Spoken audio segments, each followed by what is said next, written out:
नमस्कार भक्तजनों। इस संसार में कोई भी पूर्ण रूप से पवित्र नहीं है। हर किसी ने अपने जीवन में कुछ न कुछ पाप किया है, लेकिन हम इन पापों से छुटकारा पाने के लिए क्या करें? ऐसे में मोहिनी एकादशी एक ऐसा दिन है जो पापों से छुटकारा दिलाने में आपकी मदद कर सकता है। मोहिनी एकादशी व्रत का एक लाभ यह है कि इससे व्यक्ति की आत्मा शुद्ध होती है। हालांकि यह व्रत अन्य व्रत की तरह नहीं है। इस व्रत के ऐसे बहुत से नियम और अनुष्ठान हैं जिनका पालन करना आवश्यक है। वैशाख महीने के शुक्ल पक्ष की एकादशी तिथि को मोहिनी एकादशी कहा जाता है। इस बार मोहिनी एकादशी का व्रत 8 मई को किया जाएगा। इस तिथि पर भगवान विष्णु और मां लक्ष्मी की पूजा अर्चना की जाती है। वैशाख माह के शुक्ल पक्ष की एकादशी तिथि पर भगवान विष्णु ने मोहिनी अवतार लिया था, इसलिए इस एकादशी को मोहिनी एकादशी कहा जाता है। इस दिन भगवान विष्णु के मोहिनी अवतार की पूजा की जाती है। धार्मिक मान्यता है कि मोहिनी एकादशी व्रत व्यक्ति का शरीर और मन शुद्ध कर देता है, साथ ही साथ उसके सभी पापों का विनाश करता है।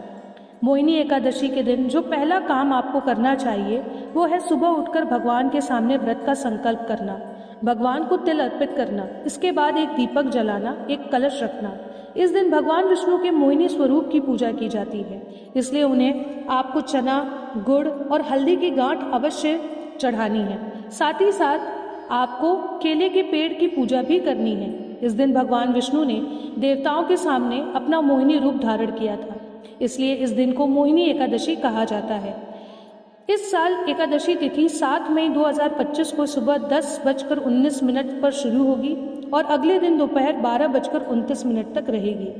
तो आइए सबसे पहले हम मोहिनी एकादशी की व्रत कथा सुनते हैं।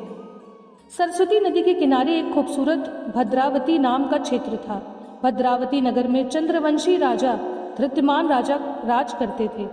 उसी नगर में धनपाल नामक एक व्यापारी रहता था। वह व्यापारी एक धार्मिक व्यक्ति थे और ईश्वर की भक्ति और लगभग सभी प्रकार के दान कार्यों में लगे रहकर अपना जीवन बिताते थे। उनके 5 बेटे थे, सुमन, सबुद्धि, मेधावी, सुकृति और धृष्ट बुद्धि। धनपाल का सबसे बड़ा बेटा धृष्ट बुद्धि उनके स्वभाव से बिल्कुल अलग, लापरवाह, मूडी और आत्मलीन था। अपने बेटे के इस स्वभाव से अक्सर धनपाल को उसके भविष्य की बहुत चिंता सताती रहती थी। उन्होंने अपने बेटे को सही रास्ते पर लाने के लिए हर प्रयास किया, लेकिन हर कोशिश के बावजूद भी धनपाल असफल रहे और आखिर में थक हार कर उन्होंने अपने बेटे के बारे में न सोचने का प्रण लिया। यह पता चलने के बाद भी उनके बेटे धृष्ट बुद्धि पर कोई असर नहीं हुआ। दूसरी ओर वह बदनाम होने के बाद चोरी और लूटपाट करने लगा। उस दिन आए दिन उसकी इन हरकतों की वजह से पूरा गांव परेशान था और गांव वालों ने उसे गांव से बाहर निकालने का फैसला किया। गांव वालों ने उसे गांव से बाहर कर जंगल में भगा दिया। एक दिन जंगल में भटकते भटकते धृष्ट बुद्धि की मुलाकात कनेडियन नामक महर्षि से हुई। कौंडिन्य नामक महर्षि से हुई। वह उनसे बहुत प्रभावित हुआ और उसने गुरु के सामने अपने सारे पाप स्वीकार कर लिए। धृष्ट बुद्धि ने महर्षि के सामने हाथ जोड़ते हुए कहा, ब्राह्मण देव, कृपया मुझ पर दया करके किसी ऐसे व्रत के विषय में बताएं जिसके पुण्य से मेरी मुक्ति हो जाए।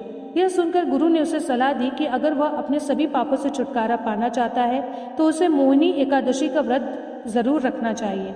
अपने पापों को दूर करने और अपनी आत्मा को शुद्ध करने के लिए धनपाल के बेटे धृष्ट बुद्धि ने महर्षि के कहे अनुसार यह व्रत रखा। मोहिनी एकादशी व्रत के प्रभाव से वह पापों से मुक्त होकर अपनी देह त्याग गरुड़ पर आरूढ़ हो श्री हरि का प्रिय बनकर विष्णु लोक को चला गया। हिंदू धर्म ग्रंथों के अनुसार मोहिनी को भगवान विष्णु का एकमात्र स्त्री अवतार माना जाता है। समुद्र मंथन के दौरान देवताओं और असुरों के बीच इस बात को लेकर लड़ाई होती थी कि कौन अमृत पिएगा। लड़ाई की बुरी स्थिति को देखते हुए सभी देवता भगवान विष्णु के पास गए और उनसे इस स्थिति को हल करने के लिए मदद मांगी। देवताओं की चिंता सुनकर भगवान विष्णु ने मोहिनी का रूप धारण किया। मोहिनी स्वरूप ने सभी असुरों को अपनी ओर आकर्षित किया और उनका ध्यान अमृत से हटा दिया। जब असुर मोहिनी के प्रति ललायित थे तब मोहिनी ने जाकर असुरों से अमृत ले लिया। यह है मोहिनी एकादशी का महत्व और मोहिनी एकादशी मनाए जाने का कारण। कहा जाता है कि राजा युधिष्ठिर और भगवान राम ने भी यह व्रत किया था। इसी के साथ दोस्तों ये व्रत कथा समाप्त होती है। बोलिए भगवान विष्णु की जय।